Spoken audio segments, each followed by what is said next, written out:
Welcome back to Monday Night Live. An entrepreneur that has been disrupting the lead generation industry. Introducing your host, Nathaniel Bibby. Marketer of the year. Your name is Nathaniel Bibby. Welcome to Monday Night Live. If you're new here, I'm Nathaniel Bibby.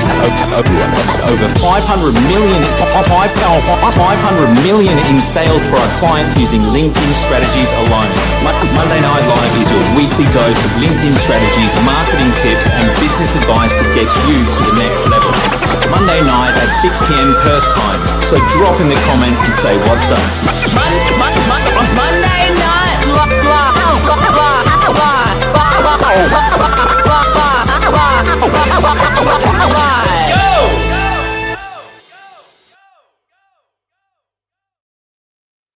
Welcome, ladies and gentlemen, to Monday Night Live. Sales is what we're talking about tonight. Sales has changed forever. If you're still selling like it's 2015, you're not just behind, you're irrelevant. The buyers that you're chasing do not want a pushy pitch. They want a voice they already trust. Drop in the comments, guys. Let me know where you're tuning in from. I am particularly excited about today's content because I'm originally a salesperson. I got into marketing because I found out that the best salespeople get the most leads and the best quality leads, and you've got to do the groundwork yourself. Buyers these days have done the homework before you arrive. They've checked reviews, they've crawled your LinkedIn, they've compared competitors, they've hit your website, they've even asked AI to summarize what you do. By the time they reach you, I mean, they've got opinions, shortcuts, favorites. If you weren't visible, credible, and aligned, you get skipped. So today I'm laying out everything I've learned, taking pipelines from zero to multi-millions on LinkedIn, how to turn your profile into a conversion page, how to stack social proof so trust is pre-baked, how to use Sales Navigator like a sniper, how to read buyer intent so you strike when the iron's hot, and how to build a content machine that warms that whole buying committee before you send a single DM. Modern sales, no spam, no cringe, all signals, right?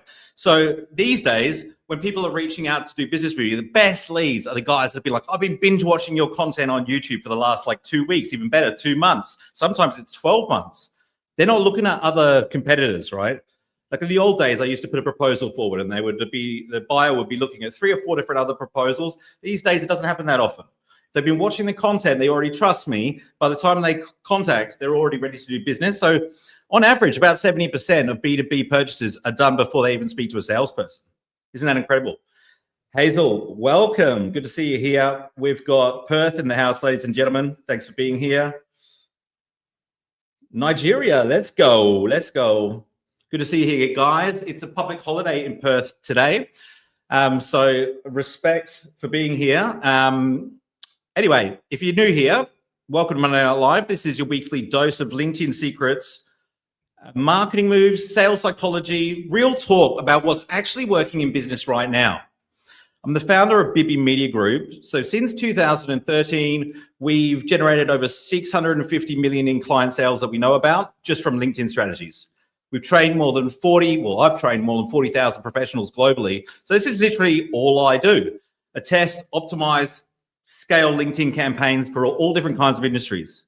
That's all I do all day. We've worked for about 120 different industries. I have to point out the obvious here. I have sold out. I've got a neon sign, if you can see it in the background, because apparently you're not a real content creator until you got glowing lights in the background reminding people, what you do and what your show is called. So there you go. All right, guys, continue to drop in the comments. We've got most of the sales objections are answered already when the content is done right. Brilliant. Yeah, you're knocking over objections with sales content, aren't you? It's interesting, very interesting. I mean, there's all these different stages of the sales cycle that are happening without you even being there. It's amazing, isn't it? I'll tell you a story about when I started I started my career in real estate. I went to Southeast Asia. I was working with my dad, who's actually visiting me from Bali at the moment.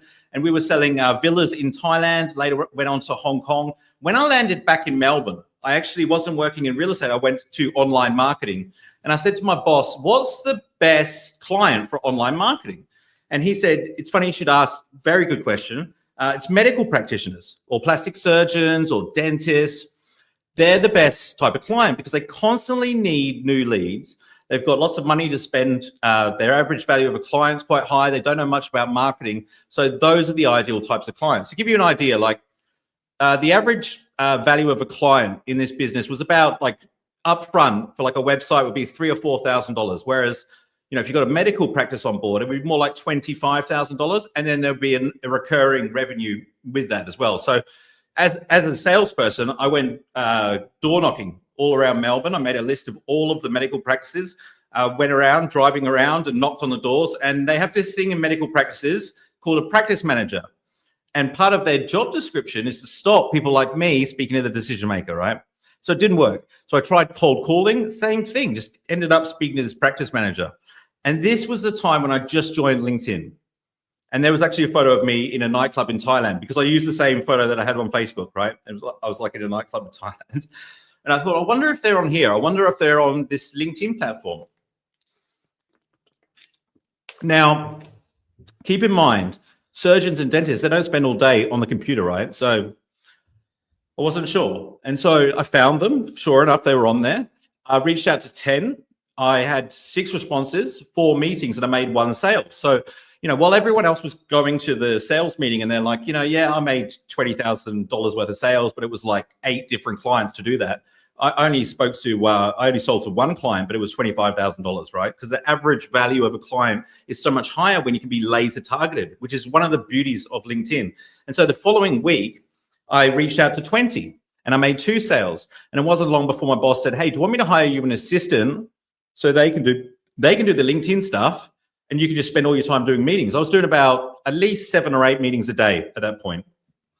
And then it occurred to me, if I can delegate it to an assistant, why can't businesses delegate their LinkedIn marketing to me? And that's when I started the first LinkedIn marketing agency in Australia, first like specialist agency. And so we did LinkedIn training all around the country for the Australian Digital Marketing Institute. And LinkedIn's just grown since then, right? The key thing to keep in mind here is the way that people make buying decisions has changed. Because we always need to reverse engineer what the customer's doing, right? I remember at that time, I was actually a member of a BNI networking group, and I would like sit there for an hour. And you know, if you've ever joined BNI, you like have to give a referral every week. So it's kind of like, you know, you're kind of forced to dig into your network. And it was quite easy because I'm the LinkedIn guy for them to refer someone to me. And sometimes it was, you know, a good referral. Sometimes it was just a time waster because they had to give a referral. And it occurred to me, like in an hour of, you know, having breakfast and networking, you even have to do one-on-ones. I mean, the amount of leads that I could generate in an hour on LinkedIn was just, you couldn't compare the two. And that's when I quit, you know, doing this networking. So I think of LinkedIn like networking on steroids. Back then, 10 years ago, you couldn't even post content on LinkedIn. They had 200 content creators. Tony Robbins, Richard Branson, guys like this. They had, I think they were called, they might have been called LinkedIn influencers or LinkedIn publishers or something like that. There was only 200 of them. It wasn't until I was like a few years into my business that they said, oh, do you know what? Actually, we'll just let everyone post articles. It was just articles to begin with. And we'll let the users decide, you know, which ones should be shown the most in the algorithm. So, you know, I've literally been on the platform from before you could post content. Then they introduced articles. Then later on, short form posts, and video came much later, like much after, way after Facebook and Instagram. And then even going live was way after Facebook. So I had the advantage of being able to see what was happening on other platforms, and you could kind of predict what was happening on LinkedIn. And it's still like, it's a similar sort of trend at the moment. I guess like the things, there are things that you can't ignore, right? Like the TikTok, how the algorithms like, basing what it shows people based on what you actually consume rather than who you're connected to. Things like that, LinkedIn can't ignore. They're huge trends. They have to follow those trends. But LinkedIn has become so much more trusted than the other social media platforms. There's this thing called the Digital Trust Index, right? Digital Trust Index.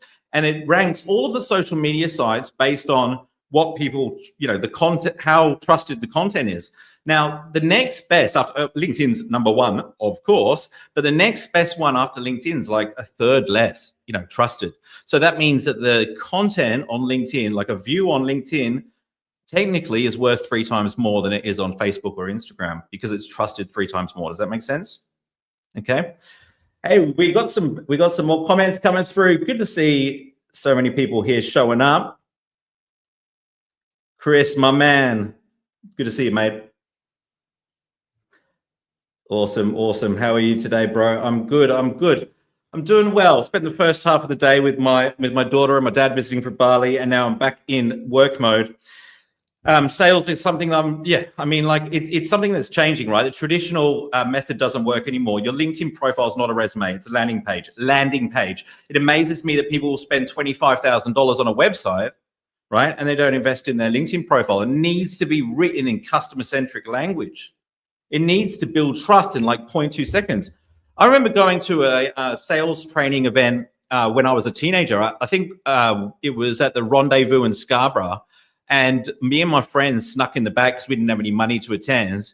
And I remember the guy on stage said, the first 7 seconds when you meet somebody is when a first impression is made, right?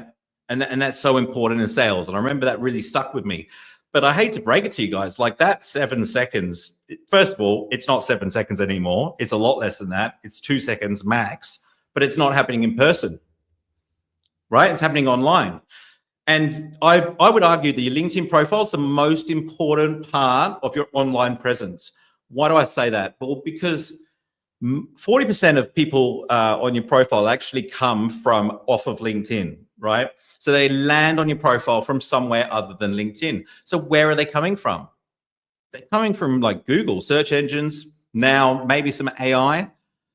But generally, like they're coming from people who are searching, right? Searching for your name generally. So if somebody's searching for your name, LinkedIn will rank at the top as long as you've completed your profile, optimized it somewhat. Because LinkedIn has such a good credibility with Google, it's it's easy to get your profile ranking at the top, especially for your name. All you need to do is make sure that you customize the URL, the web address, so that it has your first and last name. Get rid of any numbers or jargon towards the back. A lot of people don't know you can customize your profile URL. If you're not sure how to do that, just Google it. I actually have a video on my YouTube channel about how to do that. And then your profile will show up at the top. Because like you kind of want to own the real estate when someone's searching for your name on the whole first page of Google. But LinkedIn profile is most important. Because if somebody lands on your profile and they search for your name on Google, there's a good chance that they're pretty far down the customer journey, right? And so if your profile looks like a resume, look, guys, I don't know about you, but I've never bought anything because somebody's handed me a copy of their resume. You don't walk into a shop, they give you a copy of their resume, and then you're like, okay, I'm going to do business with you, right? Okay. So you have to write it in customer-centric language. If you're using it to get sales, write it to the customer, right? It's your landing page. It's your personal landing page into the professional community. Your photograph is where people are going to look first. There's been research around this, where the eye goes first. Since babies, like we have been trained to make eye contact, we look for eyes. Your face has to be clear. You have to be able to see your eyes. They've done this research that says if you show a bit of your neckline, a bit of your shoulders, it helps build trust. You should be smiling. You should be looking straight at the camera. Just get a professional headshot. It makes the world a difference. If you're going to use AI, make sure it doesn't look like it's done by AI. It makes a difference. People want to connect with real people. If you get this wrong, right, and your photo looks like AI, this will just like ruin everything you do on LinkedIn. You know, there have been guys that have contacted me who've been following my content for a long time, and they're like, look, nothing's working. And I'm like, do you know what? It could be your photograph. You know, have you used AI to do this? Take your sunglasses off. Like the background might be, you know, look good because it stands out with one color. But if you need to make it look less AI, make it more realistic. Okay. Your banner, your background banner. A lot of people don't use this real estate. It's not just wallpaper. Okay. It's where you build credibility. It's a billboard for outcomes, a call to action. You can promote things that are going on right now, like free training events, change it up. It doesn't have to always be the same. You'll notice mine. Like sometimes I have credibility on there. Sometimes I'm promoting Monday Night Live. Sometimes it's an event I've got coming up. It's prime real estate. So what's going to happen is if people see you pop up in the feed, like if you're active in the comments, or you're DMing somebody, what are they going to see? They'll see your profile photo, and they'll see like the first half of your headline, right? They won't see all of your headline. You'll notice it cuts it off. So what you've got in the first half of your headline is really important. Those are the two most important parts, because that's what people are going to see the most on LinkedIn. Now, given that they've already seen those two components, when they click on your name and land on your profile, it's the background banner. That's where their eyes are going to go first, right? So it's prime real estate. It's really important. Like, you could build credibility there. You can use it to build trust. You can be creative with it and be different, because, you know, a lot of people are doing the same thing right now. So I think creativity, you know, goes a long way. In terms of your headline, don't make the mistake of just having your job title in there. CEO of XYZ company doesn't tell people what you do. So you could say, this is a great framework. And this always, you know, works very well. And you'll see more and more people using this on LinkedIn. In fact, LinkedIn team members use this formula. So you write down your value proposition. So I help who? So your ideal customer profile, your target market, get, insert result, so they can, and then you insert the benefit there. So you're telling people who you help and what you help them achieve. Does that make sense? That's one way to do it. The another way is you put in like descriptive keywords that people might be searching for. A lot of people are stacking too much information in here. Like, I'm tempted to cut my headline down a bit, just because clarity is power. Your about section, this is very important. You should write your about section like I suggest writing a post. Like, it needs to have a hook at the start, right? I would suggest defining the problem that you solve straight up front, and then go straight into what you do. So people can look at a glance what it is you do, but you can notice, like, it's just like a post. You see the first 3 lines, and then you have to click see more. So you have to hook people, right? If you say, oh, you know, I started my career, you know, and, you know, I went to university here, and like, it's, you know, all background info that has nothing to do with where you are now, just flip it around. Start with where you are now, and then go back into the story if you think it's relevant, okay? But the problem that you solve is very important. You got to do it in the buyer's words, or even better, do it better than the buyer can describe it. Because if you define the problem that your customer has better than they can, they will automatically, psychologically assume that you have the solution. Isn't that powerful? You don't even have to tell them what the solution is, but if you define the problem, they will assume that you have a solution.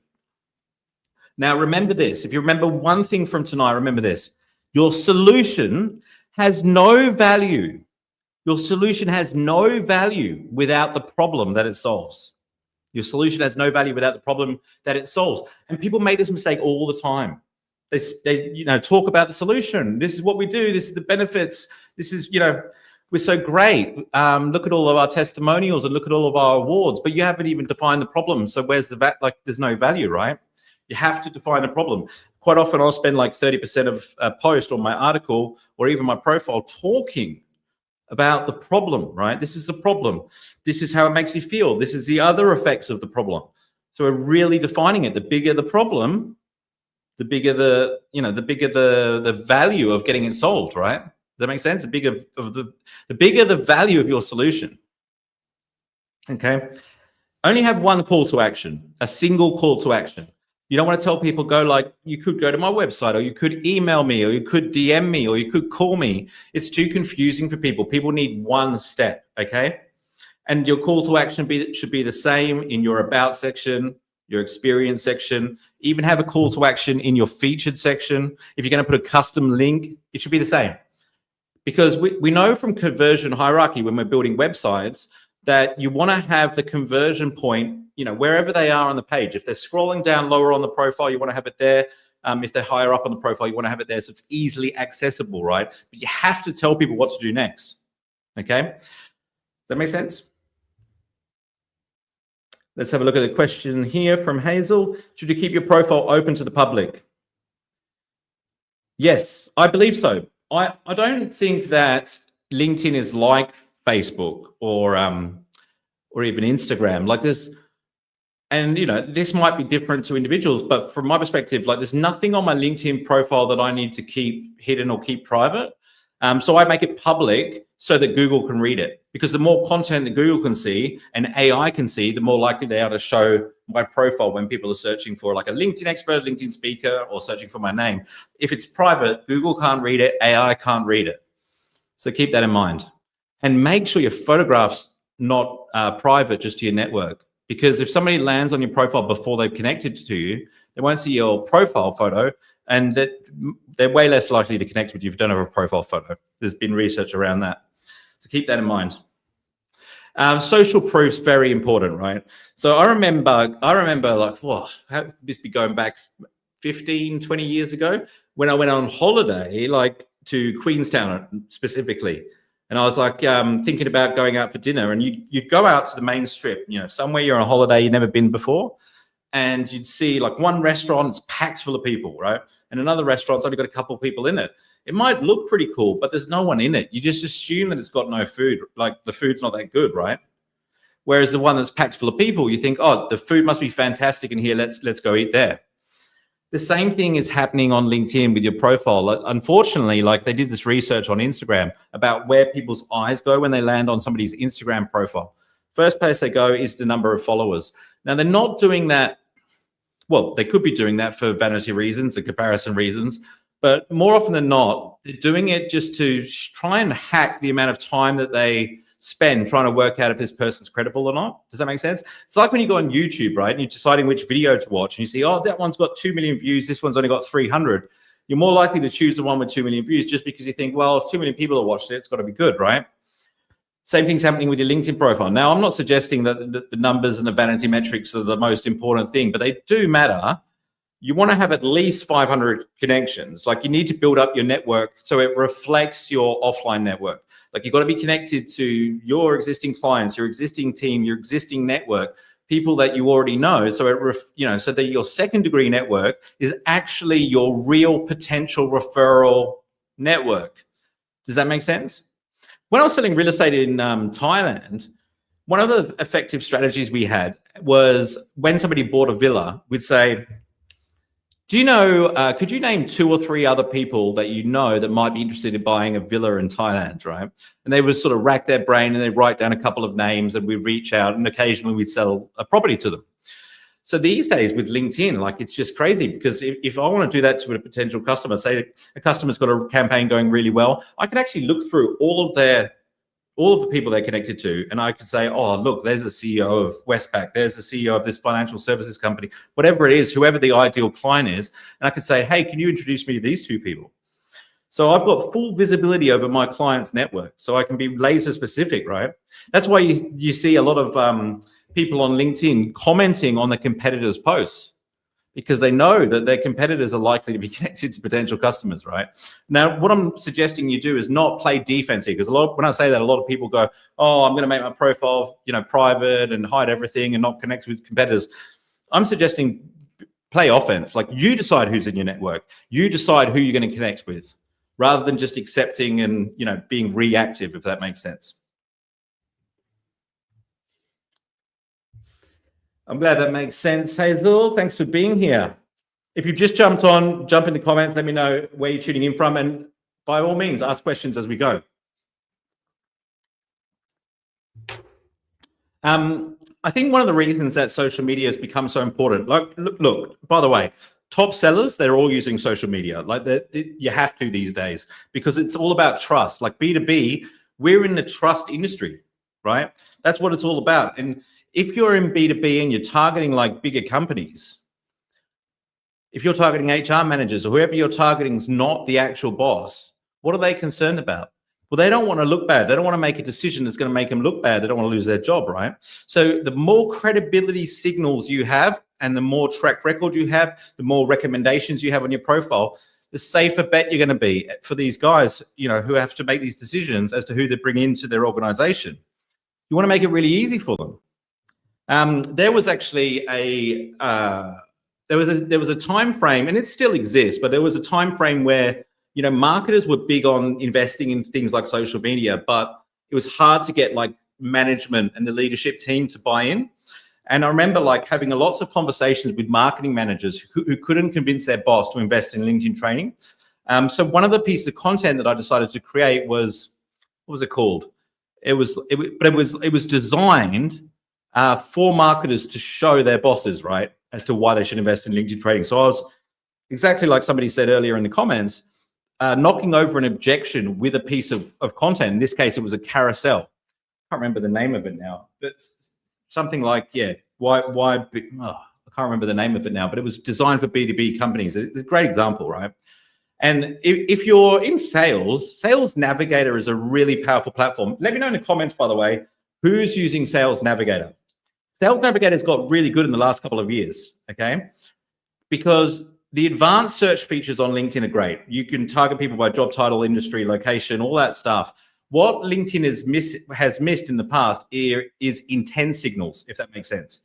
So let me put this into context, right? If you're getting a lead off of Google, then you know that somebody's searched for the keywords that you're targeting. So you know that they generally will have commercial intent if you're targeting the right keywords, okay?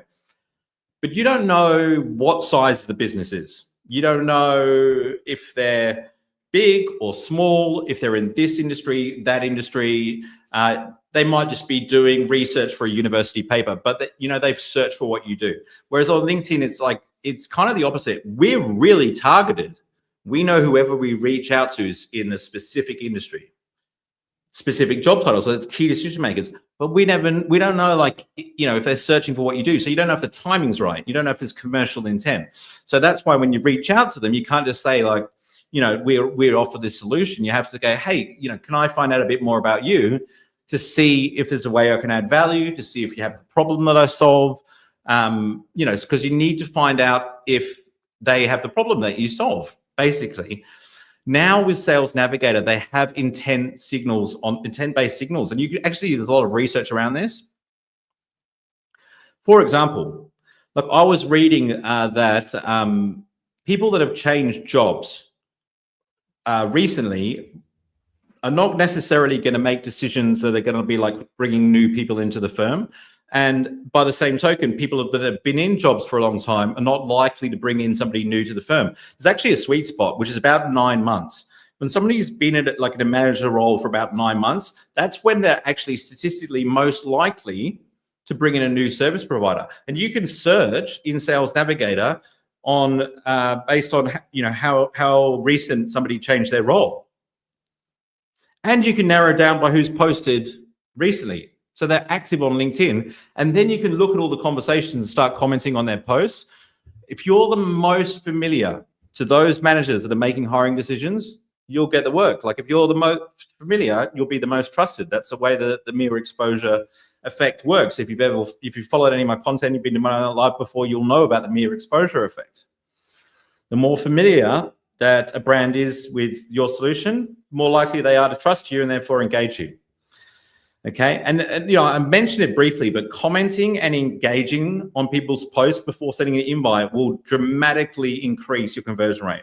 That tiny hit of dopamine, it makes your name familiar. Acceptance rates jump. Like when I first implemented this, we went from 35% to 88% conversion rate from invitation to acceptance, right? Isn't that crazy? I mean, it's not really a hack though. It's human because you're more familiar when you're reaching out. It's like, oh, okay, yeah, I've seen that guy on my feed. I know that guy. He commented on my post. I'll accept. It's almost like an immediate subconscious decision. So yeah, your outreach must mirror their world before you mention yours. Like you can't actually talk about yourself when you reach out to people on LinkedIn to generate leads. The beauty of it though is people can click on your name and read your profile, and you might think, oh, it's a bit more work for them to click on your name and read your profile. Perhaps, but the fact that they've clicked means it's an inbound activity. They've asked for the information. They've clicked because they want to read your profile. It's not unsolicited. You're not just blasting it at a long message onto them all about yourself. So if you actually just contact somebody and say, hey, I'm really interested in what you're doing. I'd love to find out more about you. Could we have a range of time to talk? You actually haven't said one thing about what you do. You could say what you want to chat about, perhaps, but you've just shown interest in the other person. One thing I can guarantee you that everyone's interested in talking to you about is themselves, right? But they'll likely, If your like photograph looks, interesting and your start of your headline looks interesting, they'll click on your name and read your profile. And if that's optimized and it's done well, and you've got it copywritten by Bimmy Media Group, then they'll respond and they'll have a conversation with you. This is what prospecting looks like in 2025. It's about personal branding. It's about credibility. If you do comment on their post, reference that when you reach out to them. Like, people have egos, especially in business. You'll be, it might amaze some of you, but play to that. Use it, right? So tell them that you saw their post. Tell them and think about it and actually consume their content and say something thoughtful about it, right? And then when you're on the sales call, these are my 2 rules. Okay? Until they've told you that they have the problem that you solve, you can't start selling. Until they've given you permission to share your solution, you can't start selling. So what do you do? So, you have to uncover the problem. So you're asking questions on the call to discover whether or not they have the problem that you solve. You may even decide that there's other criteria, like you only want to work with businesses this size that have this much to spend. It amazes me, like, people will send proposals out before they even have a budget from the client. Like, if the client, if you say, look, do you have a budget set aside for this exercise? And they're like, oh, no, not really. We just, shopping around. And it's like, well, if you know what your price range is, tell them, say, well, look, my prices start from $5,000 to go up to 20,000. Is that in your ballpark? Because, you don't want to waste their time and you don't want to waste your time. Most of the questions that you ask during that initial phone calls should actually be designed to be respectful of their time. You're wasting your own time as well if you create a proposal and it's way out of their budget. So don't ever do that. People are sending off proposals far too easily in sales. I don't even think you should be sending them out at all. You should be setting a time for a second appointment to go through the proposal with them, because you can't risk the fact, and this will happen, when they get the profile. What are they going to do? Proposal. What are they going to do? They're just going to scroll all the way down to the price. They've missed all the value that you put in your proposal. All those hours that you spend putting the value in the proposal, they just skimmed over it. Have some respect for what you do. Make sure that you get them on the call. Share your script. Don't send it to them. Share your screen so you can go through each page detail by detail, because it's important. This is all the value. I'm not going to give you the price until I've told you the value. You're not going to see the value, right? You want to help them see the value. That's how you help people buy. That's how you stop selling to people and help people buy, because you help them understand the value. This is why we're different. This is what we do, and this is why it's important. This is the results that you can get. These are what our previous clients got, right? And if they say, oh, how do I know that's going to work for me? So I don't know. You tell me. Like, if all these other businesses have achieved this result, is there something you're not telling me that I should know about why you think you won't be able to as well? Does that make sense? Put it back on them, right? Don't offer guarantees, like, just for the sake, like, if there are things outside your control, right? Don't offer guarantees. Like, you lose credibility, right? It's like people in my industry, they offer lead guarantees. Like, we'll guarantee that we'll generate 20 leads a month.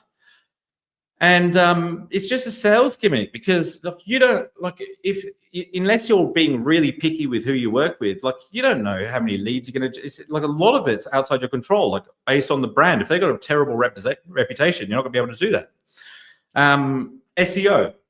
SEO.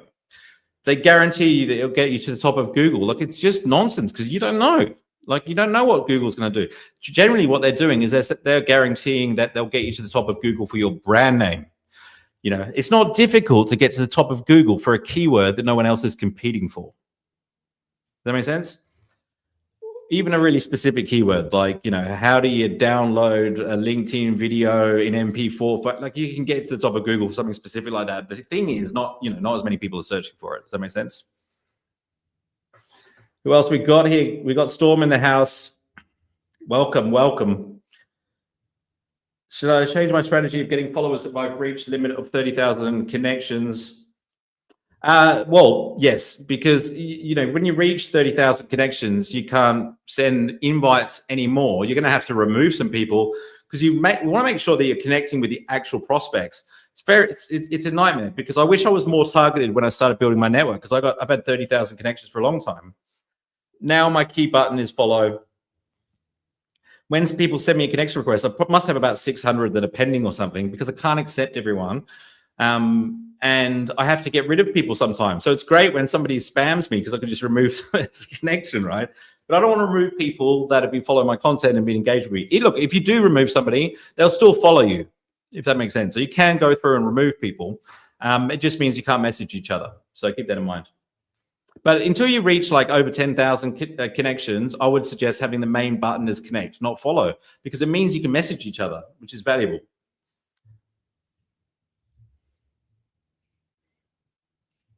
Say hi to my, okay, I'll make sure I do that, Hazel. Thank you. Okay, cool. All right, guys. I have been riffing here. Like, drop any questions you have, by the way. I've got my notes here, but I just went off on a bunch of bit of a tangent. Do you know that 80% of sales happen after 5 touch points, 5 follow-ups? Yet, like, only half of sales reps follow up more than once. Isn't that crazy? So one of the keys to being a successful salesperson is actually following up. Now, I'm not saying just keep hammering people. That's not what I'm saying in the DMs. If they don't reply, I'm not saying just give. I don't believe in drip campaigns. Anything that makes you look like a salesperson, I'm not suggesting you do that. What I'm suggesting you do is if you go through a proposal with somebody, you've done the qualifying, you've done the second appointment, you've gone through a proposal with somebody, you need to follow up with them. They might be looking at 3 or 4 proposals, but the one that follows up is one who's going to get the deal. Because life gets in the way. We all know what it's like. You know, you've got this like inspirational look at something, you go through it and you're like, I'm not quite sure. And then life gets in the way.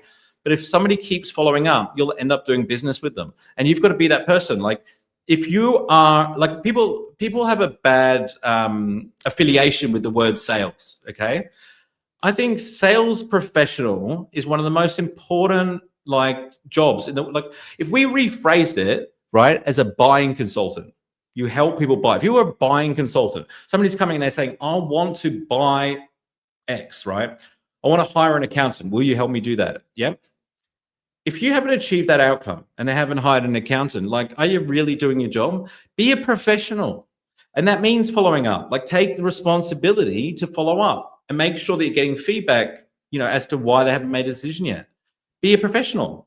A professional salesperson will follow up at least 7 times because they know that most sales happen after 7 follow-ups. So that's being professional for yourself, for your having respect for your own profession and your own remuneration, but also for the customer. Because if you know that they're not going to make a decision for 7 follow-ups, and your job is to help them make a decision, and you're not going to follow up 7 times, that's not very professional. So if you sell to B2B businesses, right, you're selling to multiple decision makers, okay? Buying groups are very normal now, and 4 out of 5 members of LinkedIn are influencing buying decisions, okay? So like finance will be involved, operations. Think about, like, map it out. Like, don't just contact one person in one role at a B2B company. You've got to be contacting lots of them. I had a client who was in telemarketing, right? Telemarketing. Isn't this ironic? Telemarketing is, if you search for lead generation on Google 10 years ago, all you would have seen is telemarketing companies. They're cold calling. That's what lead generation was. And then, 10 years ago is when you start to see BB Media Group pop up in the search results as well. We're the first like social media lead generation company. Now it's all social media, right? Normally, or can be a combination of both. But anyway, this telemarketing company couldn't get sales cheap enough through their own mechanisms through telemarketing. So they actually hired BB Media Group as a lead generation company to generate leads for them to sell an outdated version that they can't even make work themselves, right? Anyway, it was going really well. And I said, it was going really well. And I said, if you pick an ideal client, let's have some fun. Let's see if we can get this ideal client for you. And they said, who would really like to just pick a brand? They said Expedia. We'd like Expedia, the travel company, as a client. So I mapped out like all of their key decision makers that might influence the decision. A lot of them related to marketing. You'd be amazed how many marketing people this company has in their marketing department, right? So a couple of months later, we've contacted hundreds and hundreds of people at Expedia. And they ended up getting the meeting and making the sale. Now, what actually happened is we contacted so many people. They were actually discussing the fact that they've been approached by this company around the water cooler because all of these people that influenced the decision were contacted by the same guy, right?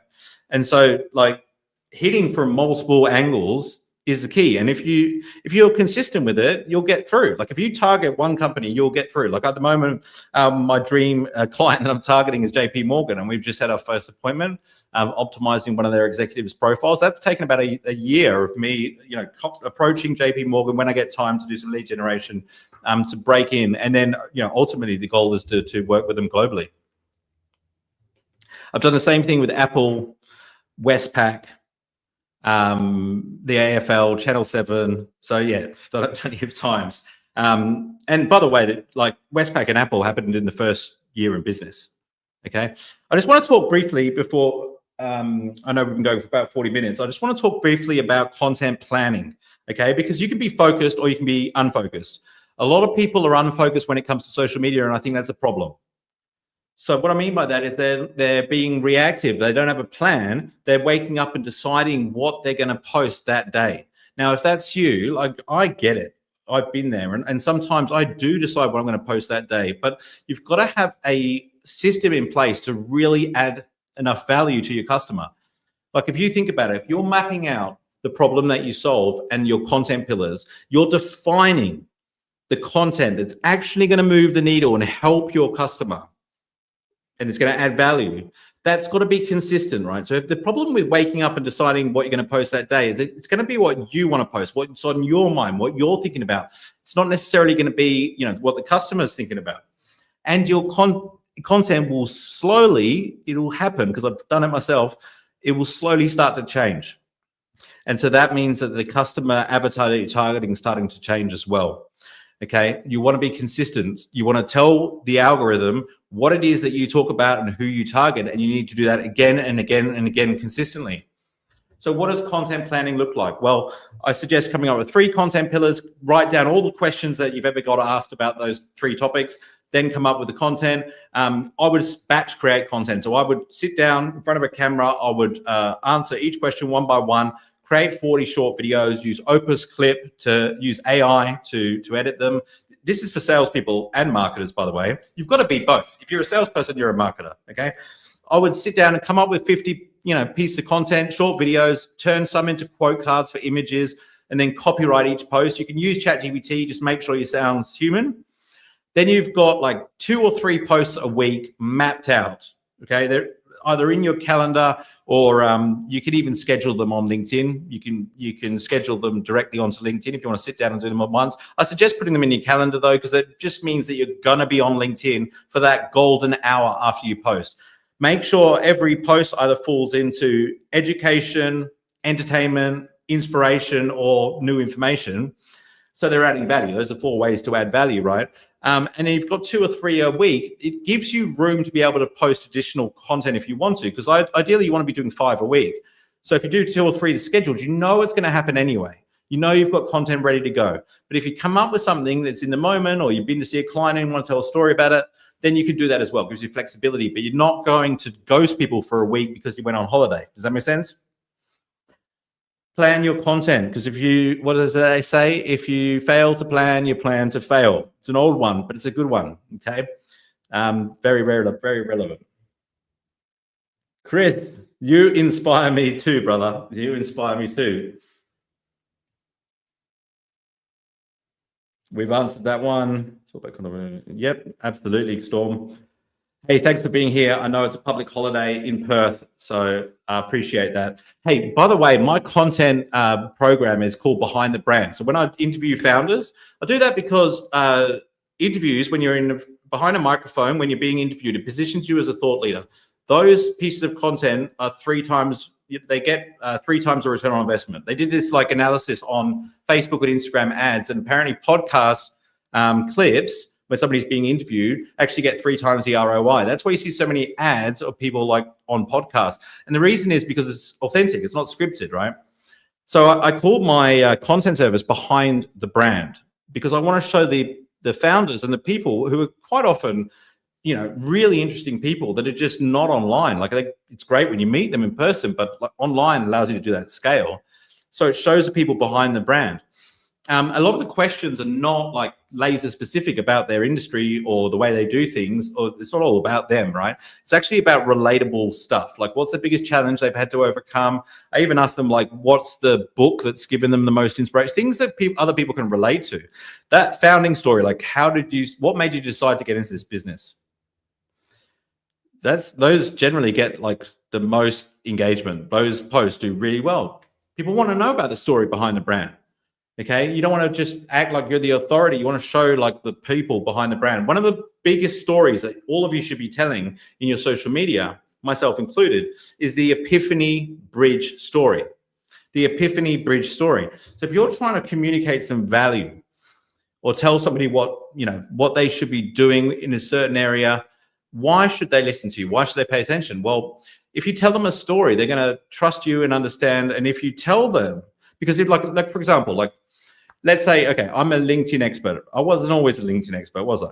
It's something that I learned throughout my journey. So if I take myself back to before I was a LinkedIn expert, sitting there confused, wondering how to get clients, how did that feel? What was that moment?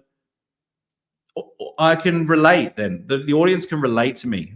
And then I have the epiphany that like made me understand how to generate leads on LinkedIn. And then, you fast forward to today, and it connects people from where they are right now to where they want to go, closes the gap. And that's when they trust you. So you should all have an Epiphany Bridge story. Russell Brunson uses this in his perfect webinar format, and they use it to sell millions and millions. Like, he was the only guy at Grant Cardone's 10X conference who didn't want to get paid. He just wanted to pitch from stage, and he even offered to give Grant 50% of the sales proceeds. And I think they did something like $6 million in an hour. Incredible. All right, guys. We've gone for about 45 minutes. Drop in the comments. Let me know if you found this session valuable. I mean, the key to all of this really is traditional sales methods that just don't work anymore. You've got to build trust with your audience. You've got to be showing up again and again. And that's how you compete with your competitors, because the mere exposure effect is real. Not everything's inbound. You have to be outbound. You have to be generating your own leads, and you've got to be hitting people from multiple directions. It's got to be your content. It's got to be your outreach. It's got to be in the comments. It's got to be doing live events. They've got to be finding you at the top of Google when they search for your name. Train the algorithm. Write for humans. Don't just use use AI. The most important thing before we go, the most important thing when it comes to the LinkedIn algorithm is dwell time. Don't let anyone tell you any different, right? They tell you it's comments. It's generally because people will spend more time on your posts if they're commenting, right? Like, if you create a community underneath your post where people are commenting and replying to comments and asking questions, that's the difference between somebody consuming your content for 1 minute, hitting like and moving on, and somebody sitting there going, like, writing a thoughtful comment, answering a question. You've replied, so they're answering again. They can spend 20 minutes on your post. That's a huge virality sign to LinkedIn that people like this is keeping people on LinkedIn longer. That's what you want to do. Keep people on the platform longer. And by the way, I've said this in every Monday Night Live for the last 3 months. If you and I are DMing each other, private messaging each other, that's a sign to LinkedIn that you might be interested in my content and I might be interested in your content. So actually DM, like sending private messages, is an algorithm signal. No one knows this. No one thinks about this. So they're all so focused on posting, and then they ignore their DMs and they ignore replying to comments. It's a big mistake, right? You want to focus on getting more profile views from your ideal client. Make sure you're the one that's deciding who's in your network, not just responding to whoever sends you a connection request. All right, guys, keep your feedback rolling in. And if you're watching the replay, do drop in the comments and ask your questions, because I reply to everyone. I'll be going back later on tonight and seeing who's commented, who's watched the replay. Thanks for being here. We're here every week. This is Monday Night Live, and I'm Nathaniel Bibby. Have a great week in business. See you next week, legends.